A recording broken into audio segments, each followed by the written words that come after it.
Hello, I'm M.K.Davis. What you're looking at here is some rudimentary dwellings that were photographed by Smithsonian photographer John Hiller during the John Wesley Powell expeditions out west. This was in the area of Nevada.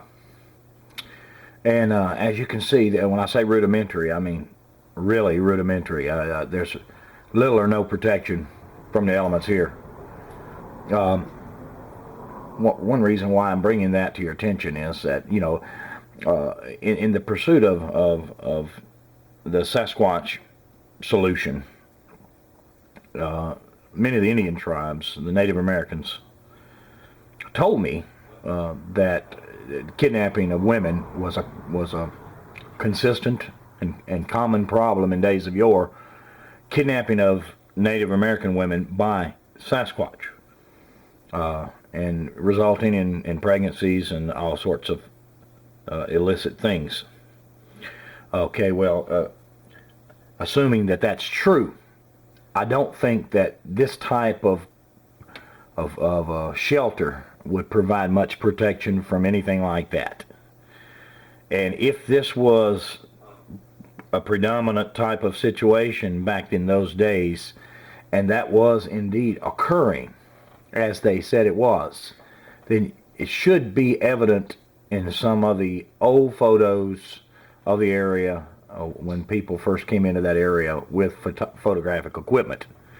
John Hiller was not a photographer originally. He was hired to be a boatman on the Powell expedition, and he ended up learning the photography part of it, and he took over as the official photographer. And it takes a lot of guts sometimes for a person to photograph something that he doesn't understand, or that may not be very well understood once people see it. But the job of the photographer is to document, and John Hiller did that very well. Let's just take a look at these folks right here. This is some people that John Hiller photographed. And this really didn't make it into publication until the 1960s, although it was taken in the late 1800s. And there was some strangeness to these people.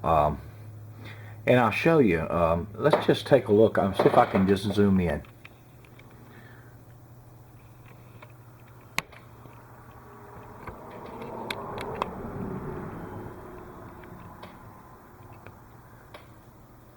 Look at this right here. This guy right here has hair all over his chest.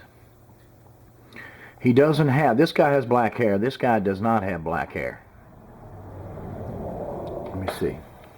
I can kind of raise it up there a little bit. So he has, although it's a black and white photograph, it's something of a lighter tone, maybe perhaps reddish blonde, something like that. Okay, now let's just transfer from this guy over to this guy. And let's just kind of go down a little bit.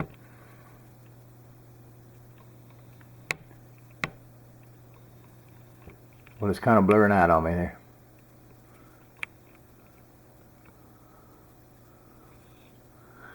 Look at his leg. His leg is covered in hair from the thigh down. Both legs. Let's just kind of move in on that a little bit. Let's see if I can get this, just blow it up this way.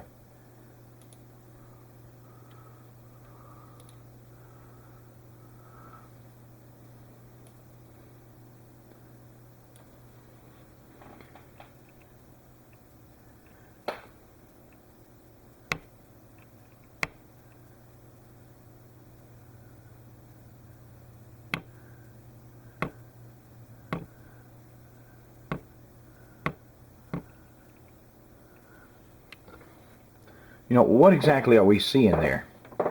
What is it that we're seeing? Because these are very unusual people. This should not be. Not according to ethnologists. Native Americans should not have hairy legs or hairy chests. And according to the book Stone Age in the Great Basin, the Powell expedition ran into quite a bit of that. Now let me just let me go to another photo.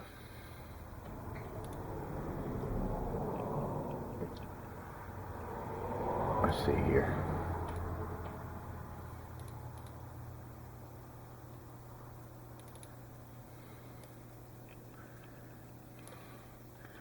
Look at these guys.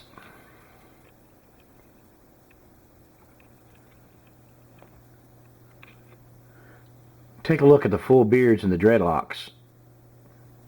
Now you got to understand that John Wesley Powell was going into an area that had not been explored. And this was in the area of Nevada.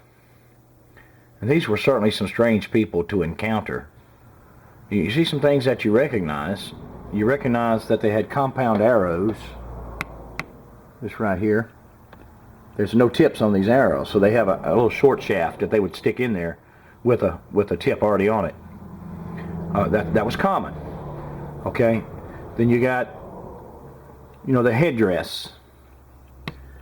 I don't know what's up with this guy right here, why his head is so tall, except that it may be perhaps be the cranium may be shaped. I can't imagine the hair bunching up that high. But certainly a strange person to encounter, and hard to explain ethnologically. And if you look carefully, he's wearing like a little vest of leather, although the contrast is low in the photo. And his legs are wrapped. His legs, ankles, and feet are wrapped. You can probably see him right there.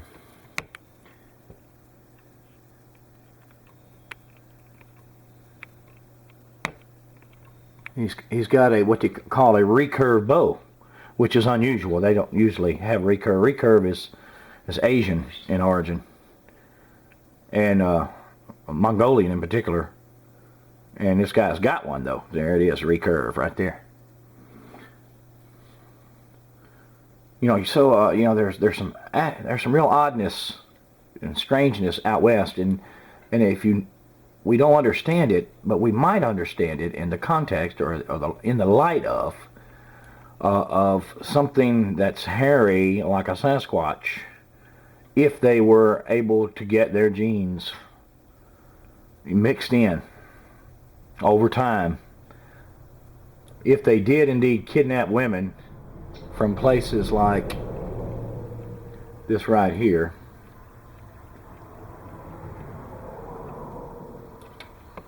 let me back off.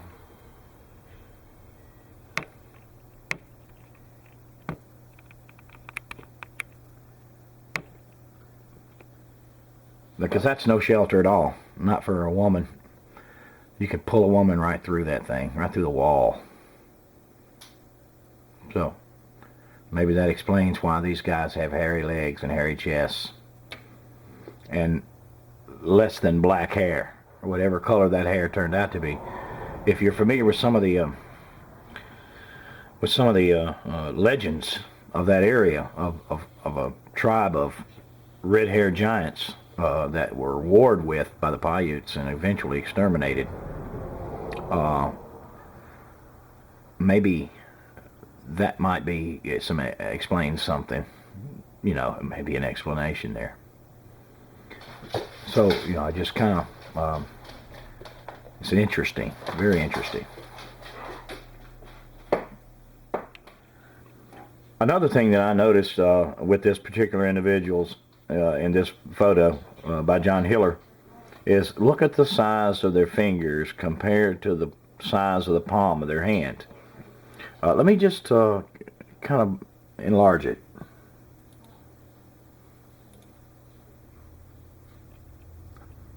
And I'll just kind of zoom in on it.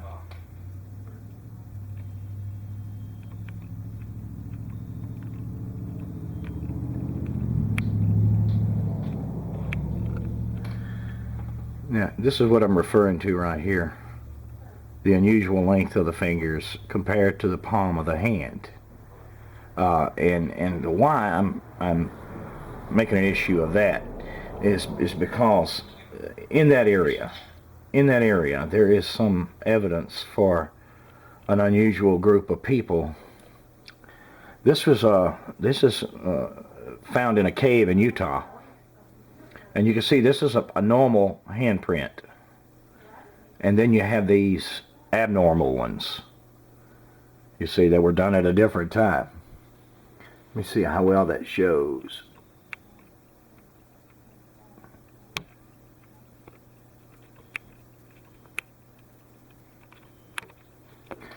See the normal print. Then you see the unusual hand, finger to palm ratio. And legend has it that whenever Indians, Native Americans, would encounter each other on the trail, they raised the palm of the hand to demonstrate the length of their fingers. And that was sort of a way of letting someone know who you were ethnologically. Now, does that mean that the people who have this type of hand with the long fingers are part Sasquatch? I don't know. I don't know the answer to that.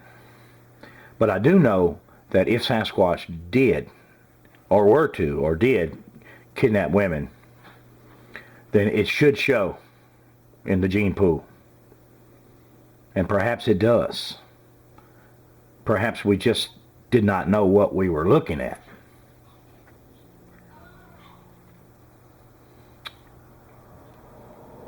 There you have your long fingers. Let me see if I can just kind of zoom in on that some more.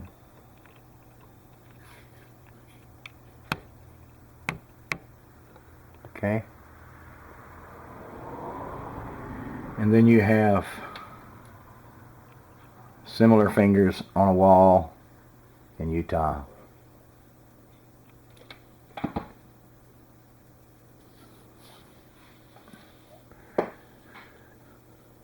I thank you for your time.